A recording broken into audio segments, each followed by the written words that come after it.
Okay, so this is the presentation for the case conceptualization paper that we had to write.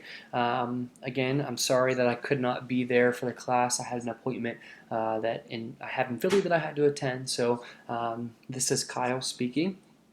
So an introduction.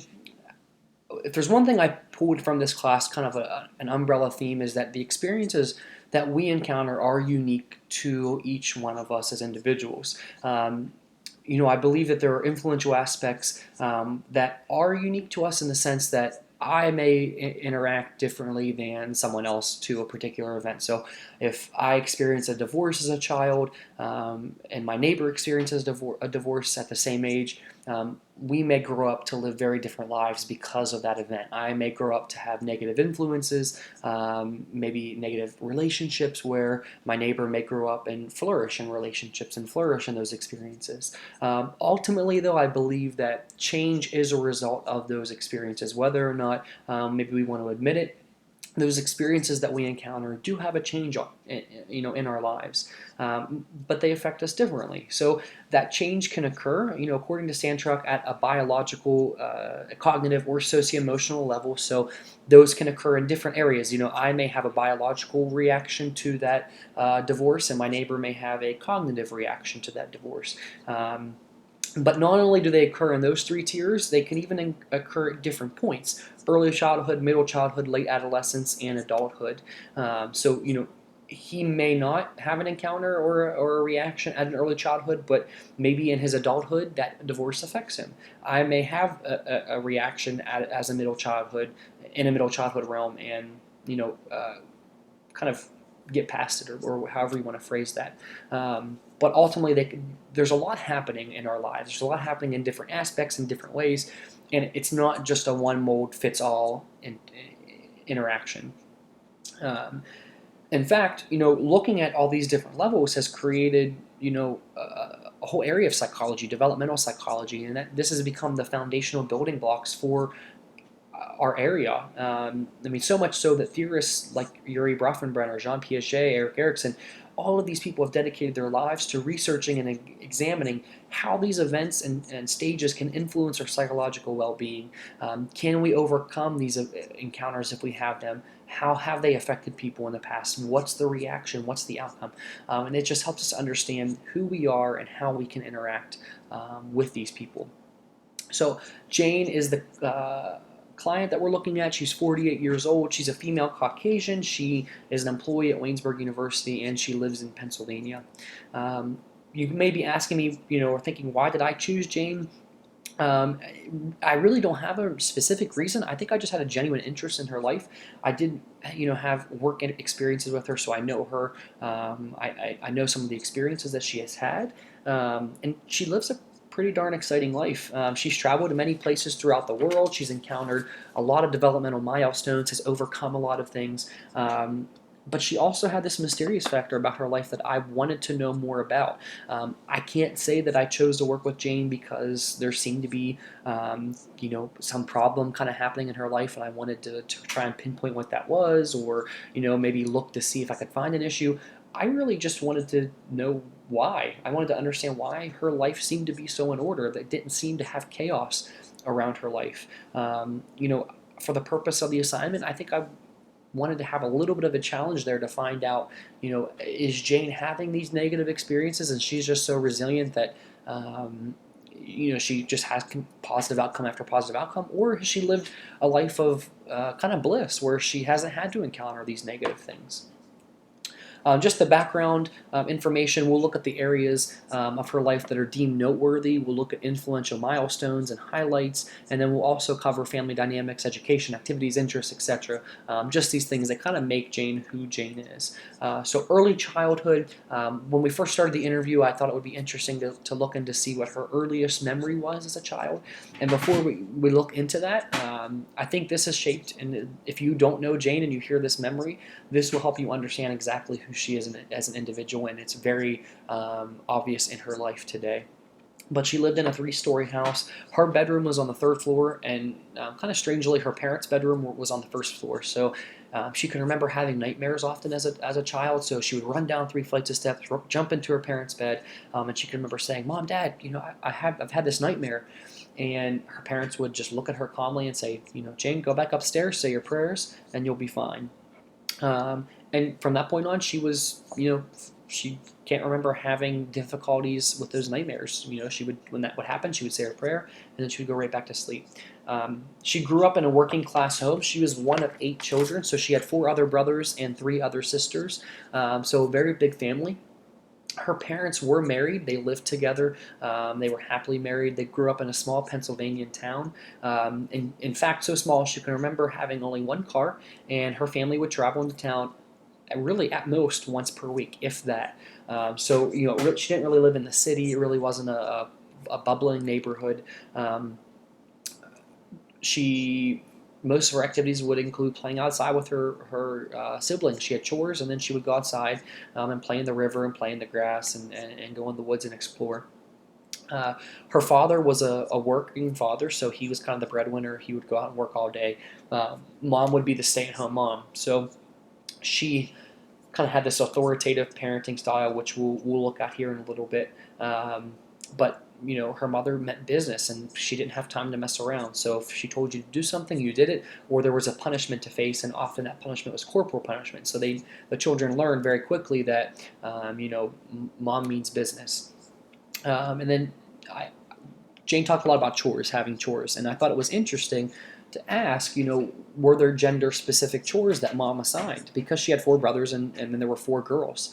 And she adamantly said no. Whatever needed done, whoever was there did it. So if the dishes needed washed, someone washed them. If the trash needed taken out, someone took it out. It didn't matter what your gender was. It didn't matter, how old you were. You did what you were told. So I thought that was pretty interesting, and that's, not really common these days. Moving into the adolescent years, at 14 years of age, when Jane was 14, her parents purchased their own gas station, so they ran a family-owned business. And something that Jane can remember as a child and a teenager, she was very shy.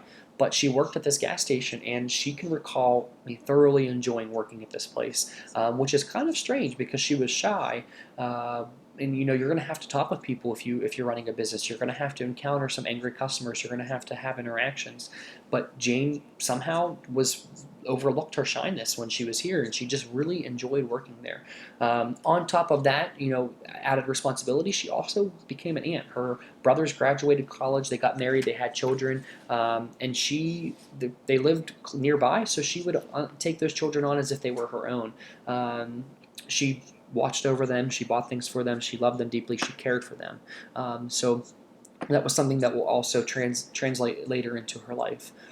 She did attend a small Catholic school. In fact, so small that I asked about cliques, and she said, we were all one clique. It was so small that it couldn't have been broken up into different groups. Wouldn't have been enough people.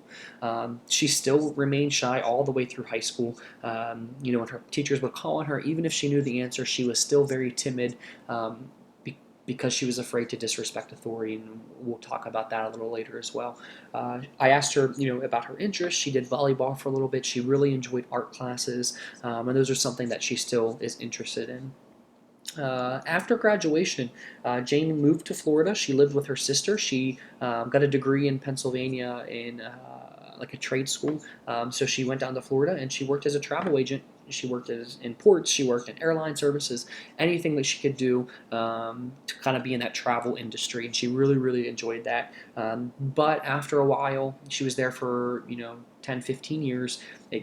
She missed home, she missed family. Her father was beginning to get sick, so she moved back to Pittsburgh. And this would go into her adulthood. Uh, Even though she lived, states away, she remained close to her parents and siblings. And one of the fond memories she has over the years that she moved home was those connections she made working in the airline industry, the travel industry. She would take her families on vacations on favors, so she was able to kind of give back to what her family had given to her.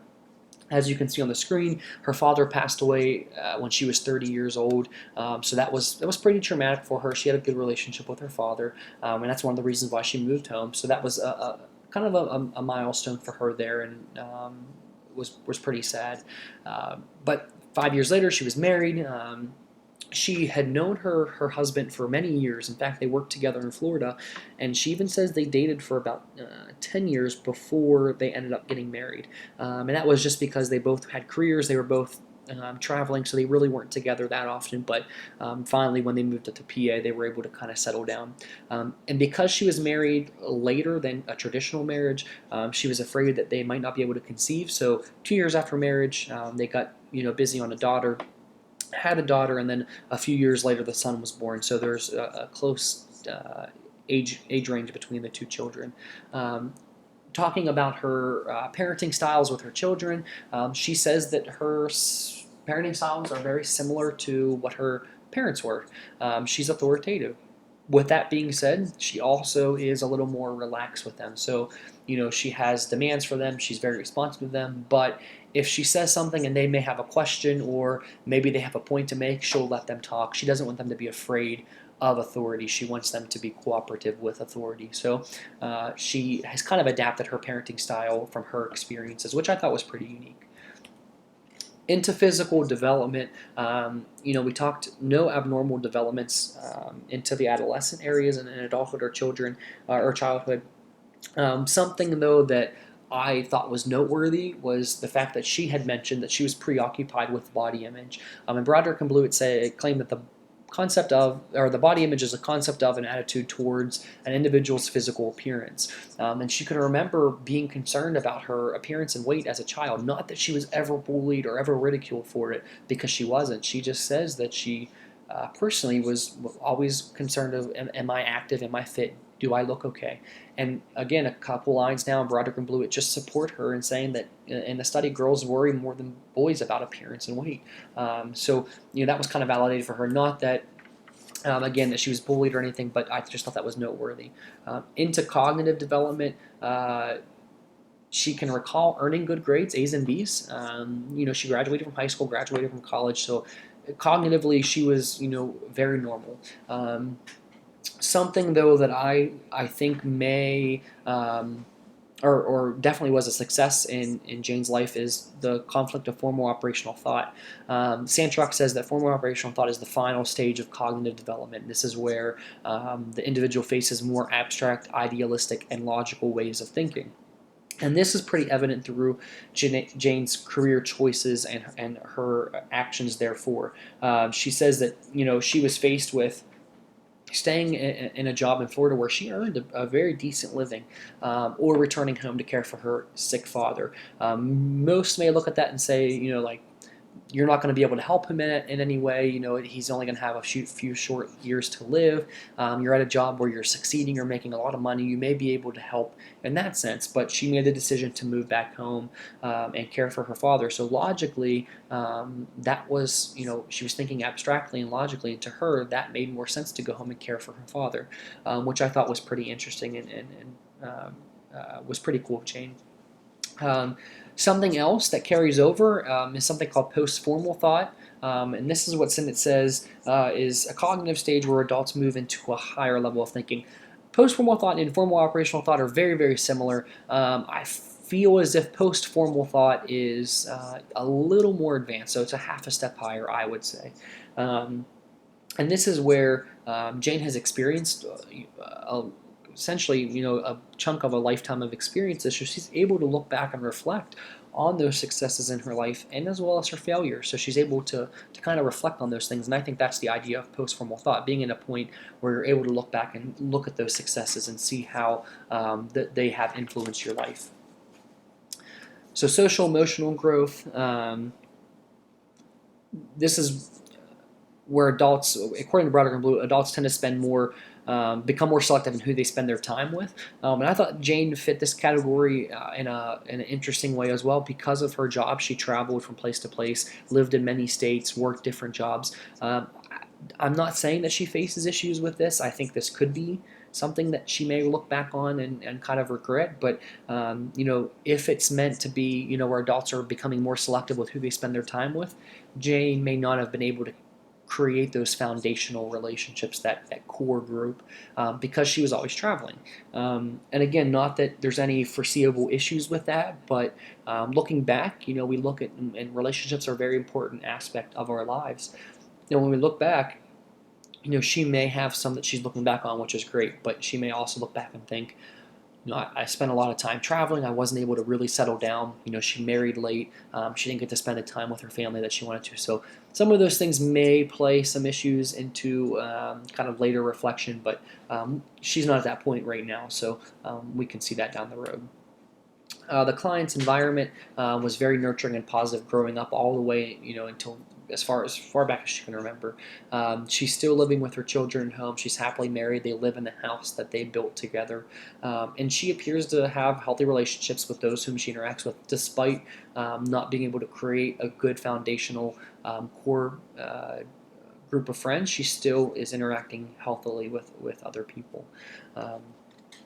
So the conceptualization of this case, there are 3 areas that I think are noteworthy. This is the zone of proximal development, which was developed by Vygotsky, parenting styles, which we talked a little bit about, we'll talk a little more about, and then psychosocial development, which was developed by Erickson.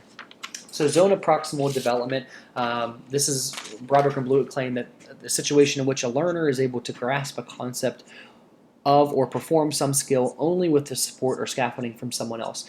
So this was pretty cool because Jane is old enough where now we can look at both sides of the coin in this area. When she was younger, she was at home with, I mentioned, her older brothers, and they were her role model for what it was like to be a caregiver, to be a parent, because her parents were, one was working and one was taking care of the house. So she looked up to her older siblings, and this carried into her role as an aunt. So her brothers served as sort of the scaffold for what it's like to assume the role of a parent. And then Jane, in turn, would, provide that to her nieces and nephews as a scaffold. And now a little farther down the road, she's providing that to her children. So she's experienced both sides of that coin. So it's pretty cool for her to reflect back on and look at those experiences. And another area would be religion and spirituality. Mentioned that she grew up in a Catholic home.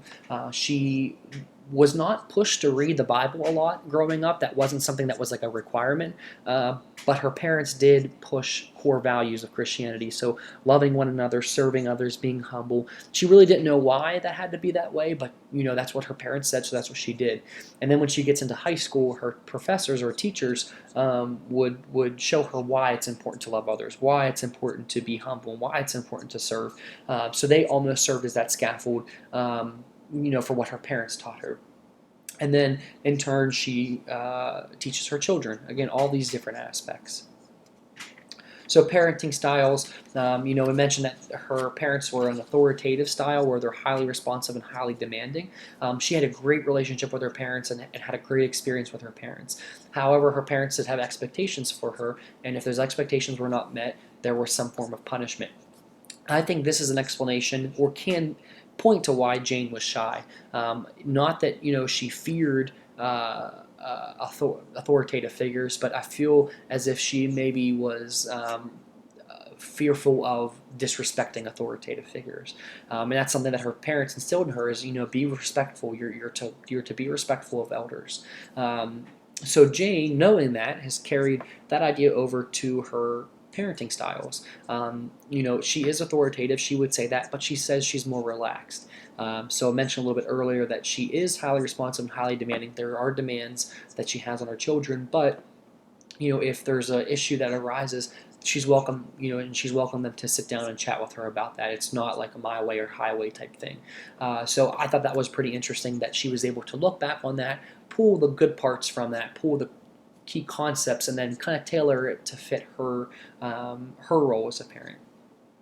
Psychosocial development. So according to Dunkel and Schweck, based on the epigenetic principle, which states that development unfolds in a series of predetermined stages, that there is an optimal time for the ascendancy of a stage, and that resolution of early stages greatly influences the outcomes of later stages.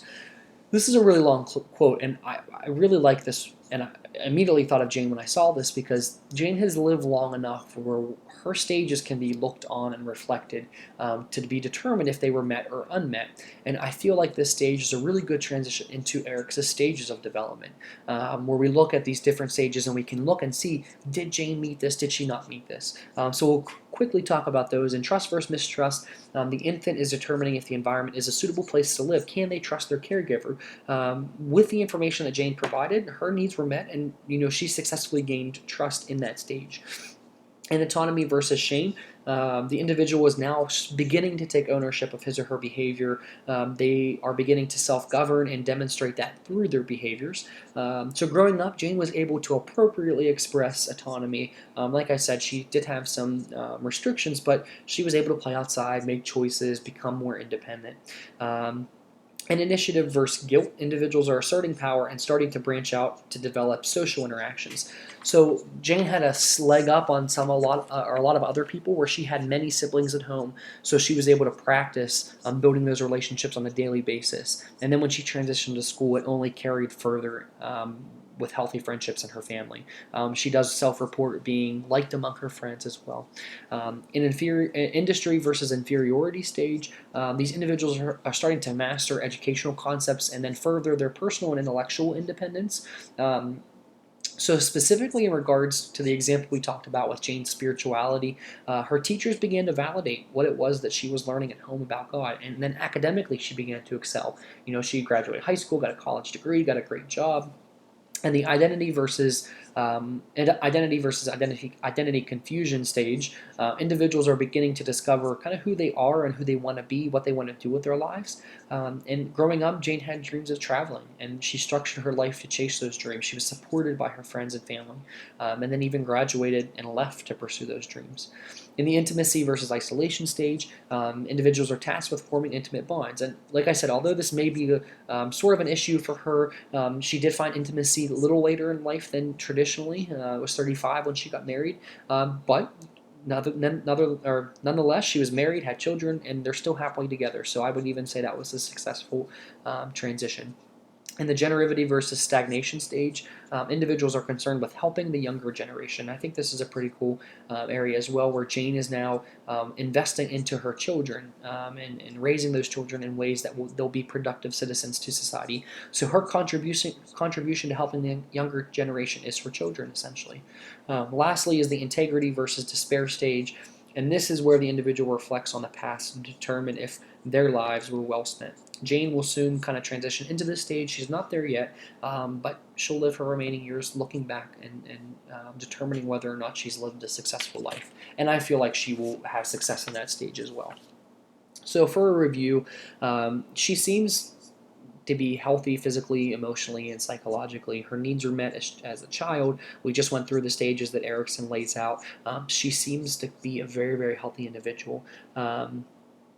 So what's next? You maybe ask me, so what's the point of doing this then? And I think we're going to encounter people who don't have an obvious problem at hand. It's going to be something that we'll have to do some digging and we'll have to be creative. But Jane's going to soon transition into the retirement portion of her life, and aptly claimed that there are 4 stages of retirement, or 4 experiences within the stages of retirement: the honeymoon, the disenchantment, the reorientation, and then the termination. So looking at Jane's life, she's getting to that point right now. She only has about 10 more years of work left. So I would highly recommend creating a plan to approach retirement, especially given how active Jane is. Has she started to save up money? Does she know a plan? Does she know what activities she wants to participate in? What is she going to do with her time afterwards? And this is something we don't always think about. So it would be important with Jane to kind of plan for that and to be prepared. Another area is her children are leaving for college. She may start to experience the empty nest syndrome. Her daughter is leaving, and her son will leave in a year or two. And that may be a big shock to her. Maybe she may hit a brick wall with that. So she may have to attend counseling, maybe preparing for that, getting ready for that, knowing what's next, what are her and her husband going to do. And lastly, kind of a generic term, but age progression. I mean, she's getting older, and she's a very healthy individual. She is active. She participates in a lot of things, and she may have to kind of hone back on that a tad bit with what she does. maybe even doing age-appropriate activities, eating age-appropriate foods, attending doctor's visits more frequently, those types of things. Just not saying that she's old and feeble, but preparing her for that stage. If we can start preparing her now, she'll have more time to focus on those psychological needs. If we can touch on the physical needs and emotional needs now, the psychological needs will be taken care of as a result. So those are just some three kind of highlights that I had from this case. Again, I don't think there was a big overlying theme or anything like that. I think she, lived a very good life, and she didn't have a lot of negative interactions. And I think we're going to encounter some clients that have that are just looking what's next in life. Maybe they're scared of what's next. They don't have this big thing that happened to them as children, or they don't have a conflict with their mother or father, but just what do I do next? What is my life? Is my life been successful or not? And I think that's the question we all have to answer, to be self-actualized. So if there's any questions, please feel free to email me. I'd be happy to answer those. I'm going to attach a list of questions to the PowerPoint, and I'll send that to Dr. Robinson, so she'll be able to forward that to you guys. If there's any questions as a result, feel free to email me back. I'd be happy to do so. Thanks, guys.